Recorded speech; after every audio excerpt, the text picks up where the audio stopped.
చూసారా నా సిస్టమ్కి ఎలాంటి హాలత్ వచ్చిందో.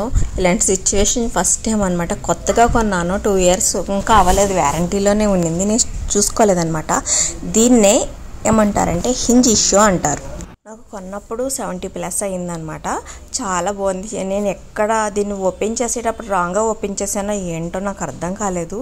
చాలా జాగ్రత్తగా వాడాను.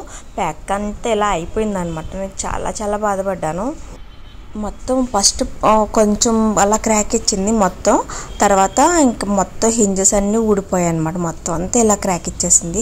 ఒకప్పుడు కంప్యూటర్ కొనుక్కోవడానికి 30,000 ఉండేవి అనమాట. స్టార్టింగ్ ఫ్రెషర్ అప్పుడు ఆ డబ్బులు ఉండేవి కాదు. సరిపోక సిస్టమ్ కొనుక్కోక చాలా ఇబ్బంది పడేదాన్ని. ఏదైనా టైంలో కొనుక్కుంటే ఒక రకంగా ఉండను, ఇంకా బాగా సెటిల్ అవుతున్నాము. ఏం చేస్తాం, ఏ టైంలో అవ్వలేనప్పుడు. తర్వాత ఇలా అయిపోయిన తర్వాత ఏం చేయాలో అర్థం కాలేదు నాకు. అది హింజ్ ఇష్యూ అని కూడా నాకు తెలియదు అనమాట. ఒకప్పుడు ఇలా అయిందంటే నేను చాలా బాధపడేదాన్ని. తర్వాత ఏదైనా ఓకే, ఆ లైట్ తీసుకో, మన ప్రాణం కంటే ఏది విలువైంది కాదు కదా. తర్వాత నేను అబ్జర్వ్ చేసుకుని కూల్గా ఆలోచించిన తర్వాత కొంచెం నెట్లో యూట్యూబ్లో సెర్చ్ చేసిన తర్వాత నాకు అర్థమైంది ఏంటంటే దీన్ని హింజ్ ఇష్యూ అంటారు. వీళ్ళు మా ఫ్రెండ్ని అడిగితే దీనికి వ్యారంటీలో కలవదు, నువ్వు ఫెవిక్విక్ పెట్టి అని ఇచ్చేసుకో అని చెప్పాడు. ఎంత ఇన్నోసెన్స్గా అంటే తను స్క్రీన్కి చెప్పలేదంటే బ్యాక్ సైడ్కి చెప్పాడంట. నేను స్క్రీన్కి పెడదాం అనేసి ఫెవికాల్ పెడదాం అనుకున్నా. తర్వాత మా సిస్టర్ అనింది ఇలాంటిది ఒకసారి చూపించి ఇది కూడా మనం చేయలేం, వాళ్ళే చేయాలని చెప్పేసి నేను మంచి పని చేశాను. నేను అందుకు స్టార్టింగ్ కాబట్టి నేను ఏమీ చేయలేదన్నమాట, అలా ఉన్నాను.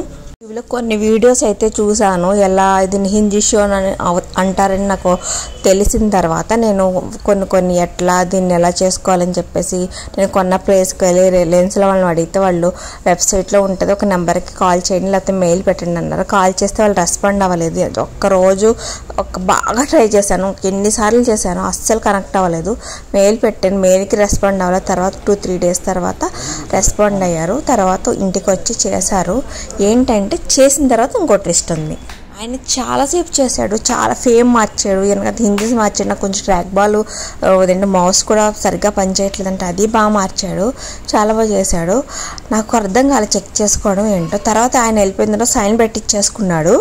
మొత్తం అంతా చేస్తున్నాడు చూడండి, ఫ్రేమ్ అయ్యి మార్చాడు, పిన్స్ ఎంత కష్టంగా తీశాడు. నేను ఆయన చేసిన వర్క్కి హ్యాట్సాప్ చెప్తున్నాను.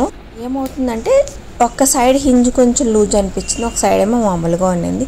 చూసుకోండి, చెక్ చేసుకోండి అన్నాడు. నేను ఆయన వెళ్ళిపోయిన వెంటనే చూసుకున్నాను అనమాట.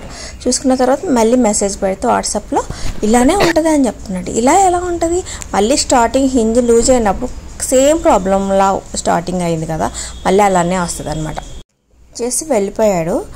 నాకైతే అనిపించింది ఇతను హింజ్ లూజ్ చేయడం సరిగ్గా చేయకుండా మళ్ళీ వారంటీ అయిపోయిన తర్వాత ఇతని చేత చేయించుకుంటామని ఇలా చేశాడేమో నాకు అనిపించింది.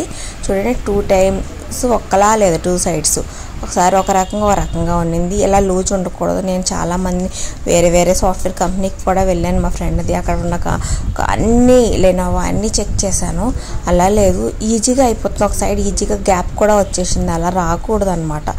ఏం చేశాడు, ఏదో మళ్ళీ కంప్లైంట్ ట్రై చేశాను. మళ్ళీ సడన్గా వచ్చే టెక్నీషియన్, ఫోన్ కూడా లేకుండా నేను చేసేస్తాను, ఈసారి నేను టైట్ చేస్తే స్క్రీన్ పడిపోతుందంట. ఎందుకు పడిపోతుంది, నేను కొత్తది కొన్నాను కదా ల్యాప్టాప్, ఇంకెందుకు చేయడం, నువ్వు చెయ్యొద్దు అని చెప్పేశాను. వెళ్ళిపోయాడు.